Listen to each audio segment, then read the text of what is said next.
कि चमत्कारों में क्या है, ये चमत्कारों को ना करने के लिए तथागत बुद्ध ने अपने भिक्षु संघ को मना क्यों किया। ऐसी ही शक्तियों का अर्जन बुद्ध ने और बुद्ध के भिक्षु संघ ने किया, जिनको लोगों ने चमत्कार का नाम दिया। उनके लिए चमत्कार ही है। महिलाएं आई थी आशीर्वाद लेने के लिए, जिनको बच्चे नहीं हो रहे थे। एक दो महिलाओं को बच्चे हो गए, लेकिन जो बाकी की जो 900, 950, 998, 999 जो महिलाएं थी जिनको बच्चे नहीं हुए, एक भी महिला आके वापस माता के खिलाफ नहीं बोलती, क्योंकि उसको डर है। उसके भीतर डर बैठा हुआ है कि वो माता के खिलाफ, ईश्वर के खिलाफ, देवी देवताओं के खिलाफ कैसे बोल देगी, कहीं उसको कहीं हानि न उठानी पड़ जाए। यज्ञ को पूरा करो, इस यज्ञ में इसकी आहुति दो, या वहां पर जाके धागा बांधाओ, या वहां जाकर ऐसे एक लेटर लिख कर टांग आओ, या वहां पर धूप जला के आ जाओ, या वहां पर तेल चढ़ाकर आ जाओ।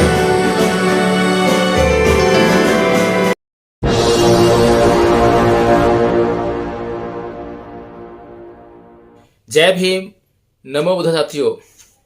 साथियों, मैं आज आपको भगवान बुद्ध के बारे में एक ऐसी बात बताऊंगा जिसको सुनकर आपका मन भगवान बुद्ध के प्रति श्रद्धा से भर उठेगा।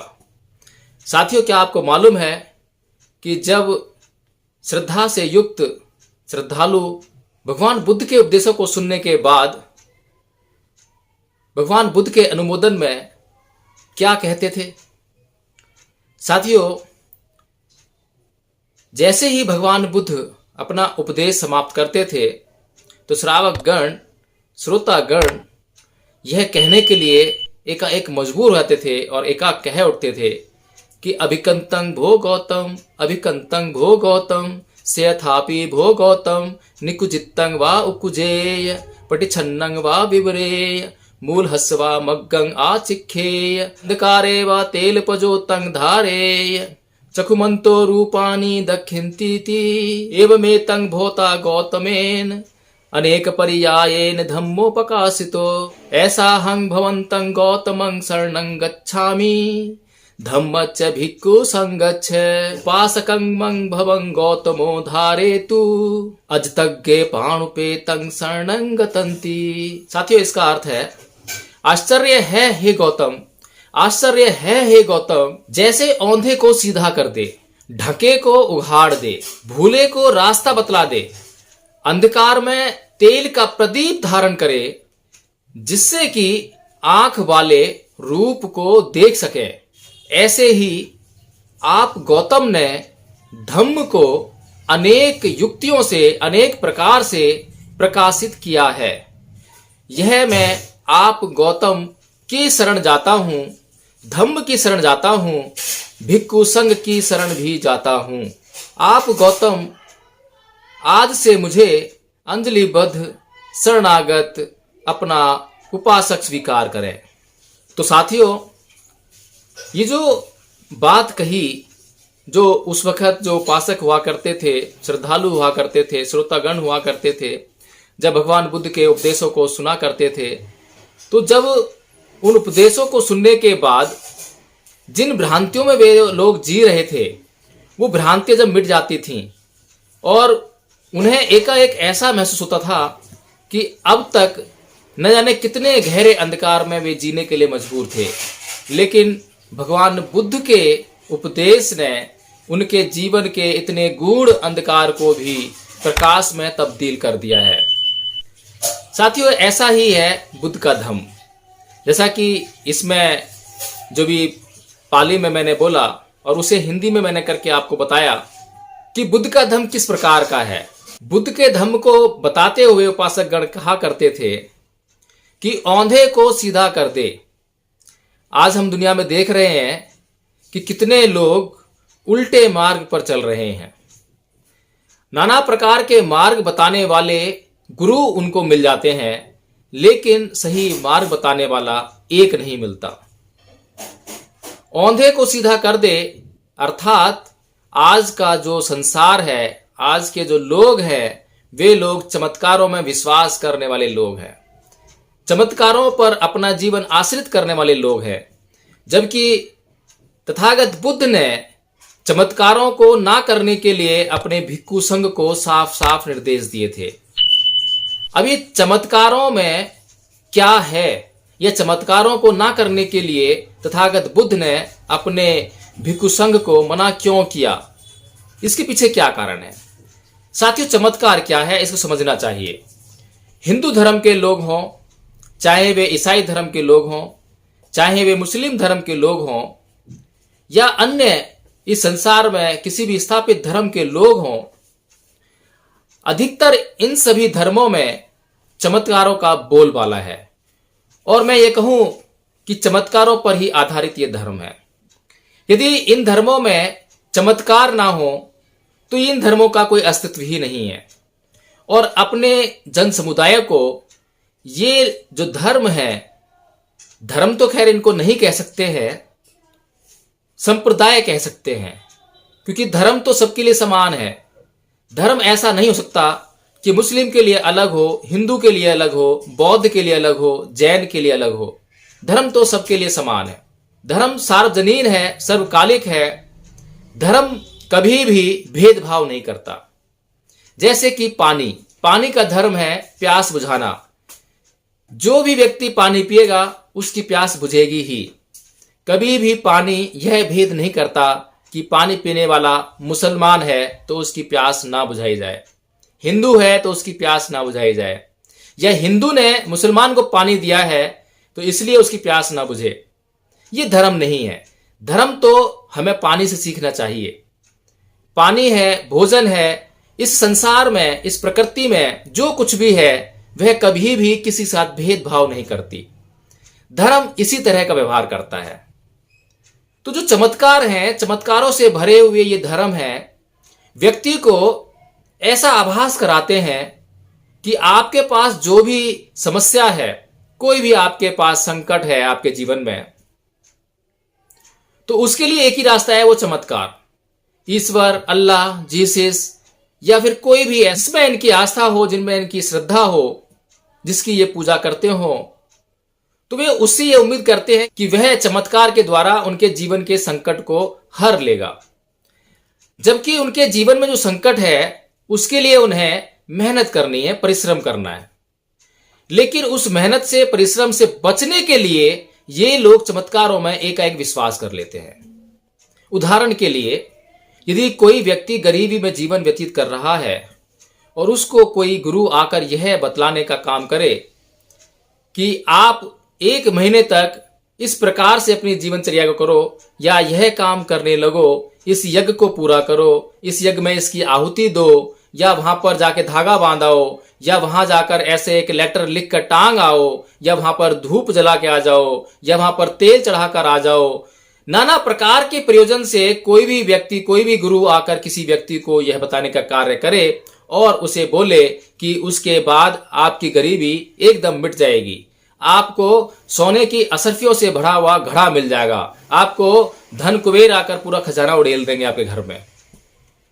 तो वह व्यक्ति जो गरीबी में अपना जीवन यापन कर रहा है, उसके पास रहने के लिए घर नहीं है, झोपड़ी में अपना जीवन जी रहा है, चलने के लिए उसके पास साइकिल भी नहीं है, पैदल उसको चलना पड़ता है या बसों में धक्के खाने पड़ते हैं, अच्छे कपड़े नहीं है, चित्रों में गुजारा कर रहा है।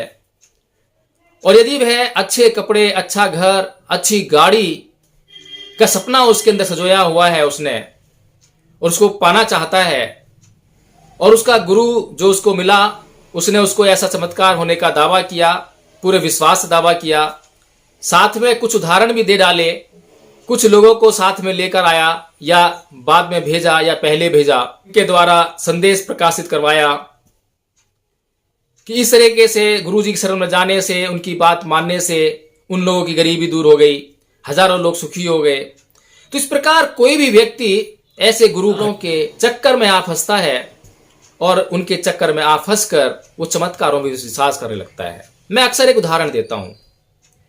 अक्सर हमने कई माताएं बनी हुई देखी है, नाना प्रकार के ढोंग करती हुई देखी हैं। ये जितने भी गुरु घंट घूम रहे हैं, जितनी भी माताएं घूम रही हैं बनकर, देवियां, माताएं, कुछ भी कह लीजिए, इनके अस्तित्व का सिर्फ एक ही कारण है, वो है अंधविश्वास। मैं उदाहरण देता हूं। हम एक स्त्री को लेते हैं और उस स्त्री के साथ में कुछ 10-20 लोगों को उससे जोड़ देते हैं, एक तरह का संगठन बना देते हैं। अब उस संगठन को यह काम सौंप देते हैं कि भाई आप अपनी कॉलोनी में जाकर, अपने अपने इलाकों में जाकर दूर दूर तक प्रचार के विभिन्न माध्यमों के द्वारा आप यह प्रचार करें कि यह जो स्त्री है यह कोई मामूली स्त्री नहीं है, यह देवी है, दैवीय शक्तियों से भरपूर एक स्त्री है। इसकी पूजा अर्चना करने पर और पार्टिकुलर एक विशेष रूप से, विशेष तरीके से पूजा अर्चना करने पर, इसके सामने शीश नवाने से, चरणों में लेट जाने से, इसकी बात मानने से, इस संगठन में शामिल हो जाने से जिन औरतों को बच्चे चाहिए और उनको बच्चे नहीं हो रहे हैं तो वे गर्भवती हो जाती हैं, उनके बच्चे हो जाते हैं। इस तरह का झूठा प्रचार अपने समाज में चारों तरफ प्रचार के विभिन्न माध्यमों के द्वारा कर दिया जाए तो उसके बाद क्या होगा? उसके बाद अगले ही दिन से आप देखेंगे कि हजारों की संख्या में महिलाओं की भीड़ उस माता के पास लगने लगेगी और हजारों उन महिलाओं को जो उसके पास आई उनको माता आशीर्वाद देगी, कुछ रीतियां बता देगी, कुछ कान में फुसफुसा देगी, कुछ भी ढोंग करके उनको दिखा देगी और उनको आशीर्वाद के रूप में कह देगी कि जाओ, तुम्हारा जो है 1 महीने में, 1 साल में, कुछ भी टाइम दे दो, आपको संतान की प्राप्ति हो जाएगी। अब ऐसी हजारों महिलाएं गईं, हजारों महिलाओं ने आशीर्वाद पाया और वे आकर जो अपना जीवन यापन करने लगी।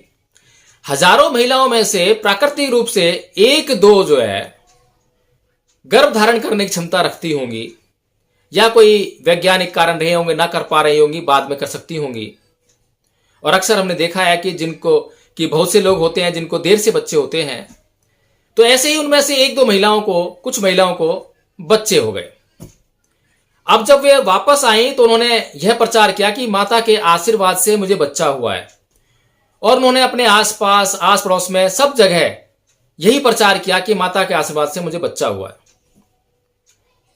और इतना ही नहीं, क्योंकि आज टेक्नोलॉजी का जमाना है, तो उस माता और उसके माता के जो संगठन में लोग शामिल थे उन्होंने उसका वीडियो बनाया और वीडियो बनाकर भी तमाम प्रचार के माध्यमों पर वह प्रेषित करने का काम कर दिया। और इससे समाज में वह जो स्त्री थी, जो साधारण स्त्री थी, वह एक चमत्कारिक दैवीय शक्ति से भरपूर स्त्री के रूप में वहां पर स्थापित हो जाती है। अब हजारों महिलाएं आई थी आशीर्वाद लेने के लिए जिनको बच्चे नहीं हो रहे थे। 1-2 महिलाओं को बच्चे हो गए, लेकिन जो बाकी की जो 900, 950, 998, 999 जो महिलाएं थी जिनको बच्चे नहीं हुए, एक भी महिला आके वापस माता के खिलाफ नहीं बोलती, क्योंकि उसको डर है, उसके भीतर डर बैठा हुआ है कि वो माता के खिलाफ, ईश्वर के खिलाफ, देवी देवताओं के खिलाफ कैसे बोल देगी, कहीं उसको कहीं हानि न उठानी पड़ जाए। इस प्रकार से जो एक भरपूर मात्रा में गवाही थी वो समाज के सामने नहीं आती है, लेकिन जो छोटी सी, बहुत धुंधली सी गवाही थी, झूठ गवाही थी, झूठी गवाही लोगों के सामने पेश होती है और उस झूठी गवाही पर और भी लोग आकर जब विश्वास कर करके उस माता के संगठन में शामिल होने लगते हैं और माता पूरे समाज में एक देवीय शक्ति के रूप में स्थापित हो जाती है। तो साथियों, इस तरह के चमत्कारों पर विश्वास करने वाले लोगों से ये दुनिया भरी पड़ी है। इसीलिए यहां पर उपासक गण ये कह रहे हैं कि जैसे ढके हुए को उधार दे, जैसे ढके हुए को उघाड़ दे, भूले हुए को रास्ता दिखा दे। अब ये जो चमत्कार करने वाले लोग थे, ऐसा नहीं है कि आज ही हैं। बुद्ध के समय में भी नाना प्रकार के लोग, ब्राह्मण लोग चमत्कारों में लोगों को फंसा कर रखते थे, लेकिन उनको, उनके चमत्कारों को किस तरह से बड़ी सादगी से तथागत बुद्ध ने उनको उघाड़ दिया, उनको यह बता दिया कि उनके चमत्कारों में कोई दम नहीं है। एक और उदाहरण के माध्यम से मैं अक्सर लोगों को समझाने का प्रयास करता हूं कि सिद्धांत वो होता है जो सदैव एक सा रहे। ऐसा नहीं है कि वो आज हो रहा है और कल होना बंद हो जाए, इस व्यक्ति के साथ हो रहा है और दूसरे व्यक्ति के साथ में होना बंद हो जाए। एक धर्म के लोगों के साथ में हो रहा है, दूसरे धर्म के लोगों के साथ में वह ना हो, ऐसा नहीं है। जैसा कि पानी का उदाहरण मैंने दिया, पानी हमेशा, चाहे वो हिंदू हो, मुसलमान हो, जैनी हो, पारसी हो, कोई भी हो, सबके लिए एक जैसा काम करेगा, हर जगह एक जैसा काम करेगा, किसी भी समय एक जैसा काम करेगा। तो इसे कहते हैं सिद्धांत। ऐसे ही अगर चमत्कारों में विश्वास करने वाले लोग थोड़ी सी अपनी बुद्धि लगाएं, थोड़ा सा अपना तर्क लगाएं और वह ये जानने का प्रयास करें कि जिस चमत्कार के लिए कोई गुरु उनको यह बताने का प्रयास कर रहा है कि इस तरह से वे सफल हो जाएंगे, तो क्या वो अब तक किसी साथ हुआ है, कितने लोगों साथ हुआ है, और जो असफलता की जो परसेंटेज है वो कितनी है। अगर असफलता की परसेंटेज बहुत ज्यादा है तो उसको यह समझ लेना चाहिए कि ये तीर नहीं, ये तुक्का है। अंधेरे में चलाया गया तीर जो कहीं फिट हो गया, उसी पर उसका जो है चमत्कार स्थापित हो गया। साथियों, आज हमारे समाज में यह चमत्कार युवाओं को बहुत बुरी तरह से जकड़ रहा है, क्योंकि युवा आलसी हैं, परिश्रम से बचने वाले हैं। कोई भी युवा परिश्रम करने को तैयार नहीं है। परीक्षा देने से पास होगा, परीक्षा में बैठने से पास होगा, और परीक्षा से पहले मेहनत करने पर ही उसको अच्छे परिणाम मिलेंगे। लेकिन वो मेहनत ना करनी पड़े उसके लिए वो तमाम साधन अपनाता है, जिसे कहते हैं शॉर्टकट। शॉर्टकट में जीने वाला हमारा आज का युवा, उसकी लाइफ में शॉर्टकट का बहुत बड़ा रोल आ गया है, ऐसा लगता है। इसीलिए वह बहुत जल्दी से आज चमत्कारों के चक्कर में फंसता चला जा रहा है। तथागत बुद्ध ने लोगों को समझाते हुए कहा था कि अपमादो अमत पदंग पमादो मचुरो पदंग अपमता ने मियंती ये पमता यथा मता, कि जो प्रमाद है वह मृत्यु पद के समान है, और जो अप्रमाद है वह अमृत पद के समान है। अप्रमादी मरते नहीं हैं और प्रमादी जीते जी मरे हुए के समान है।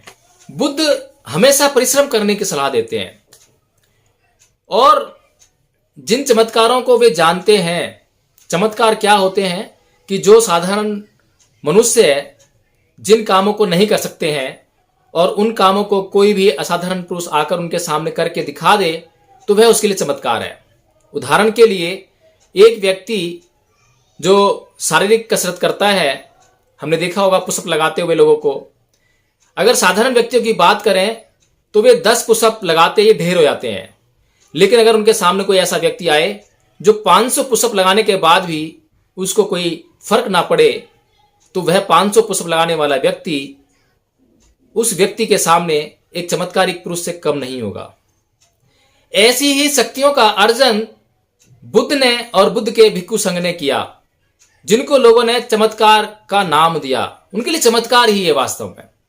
लेकिन यह चमत्कार कोई भी व्यक्ति पा सकता है, लेकिन इसको पाने का सिर्फ एक ही रास्ता है, और वो है कर्म। कर्म के आधार पर अप्रमादी रहकर, प्रमाद से दूर रहकर इस चमत्कार को कोई भी व्यक्ति हासिल कर सकता है। जैसे कि आज भी हम अपने समाज में देखते हैं। अभी यूपीएससी का रिजल्ट आया है, और उस यूपीएससी के रिजल्ट में आपने देखा होगा कि बहुत कम लोग परीक्षा में पास हुए हैं, और जो परीक्षा में पास हुए हैं वह यह बताने का कार्य कर रहे हैं कि किस तरीके से और कितने कठिन परिश्रम से उन्होंने मेहनत करके इस परीक्षा में सफलता हासिल की है। आज वे लोग उन लोगों के सामने एक चमत्कार से कम नहीं है जो लोग पढ़ ही नहीं सकते, जो लोग किताब को देखते डर जाते हैं, जो लोग 1 घंटा 2 घंटा तो बहुत दूर की बात है, जिनके सामने अगर पढ़ने की बात कह दो तो उनके मन में पता नहीं कैसा डर बैठ जाता है। तो ये चमत्कार कुछ भी नहीं है। चमत्कार सिर्फ और सिर्फ आपके एक विश्वास का कारण है। आप जिसमें विश्वास कर लें तो उसको फिर कोई दूर करने का काम करे, ये बहुत मुश्किल हो जाता है। और आज तो संसार इन अंधविश्वासों के चक्कर में, चमत्कारों के चक्कर में इतनी बुरी तरह से जकड़ा हुआ है कि नाना प्रकार के प्रयोजन करके भी, उनको समझाने का काम करने के बाद भी वे उसे छोड़ने के लिए तैयार नहीं है, क्योंकि उनके भीतर अपने लिए इतना भय व्याप्त है कि वो किसी भी सूरत में अपनी रक्षा करना चाहते हैं, अपने लिए जीना चाहते हैं। और जो व्यक्ति जब अपने लिए जीना चाहे, अपनी सुरक्षा ही करना चाहे, तो फिर वह कुछ नहीं देखता। जो उसे दिखाई देता वही करता है, जो उसे रास्ता दिखाई देता वही करता है। इन रास्तों पर चलने वाले लोग नाना प्रकार से बहुत हद तक असफल होते हैं। तो इसी साथ मैं अपनी बात समाप्त करता हूं। जय भीम, नमो बुद्ध साथियों।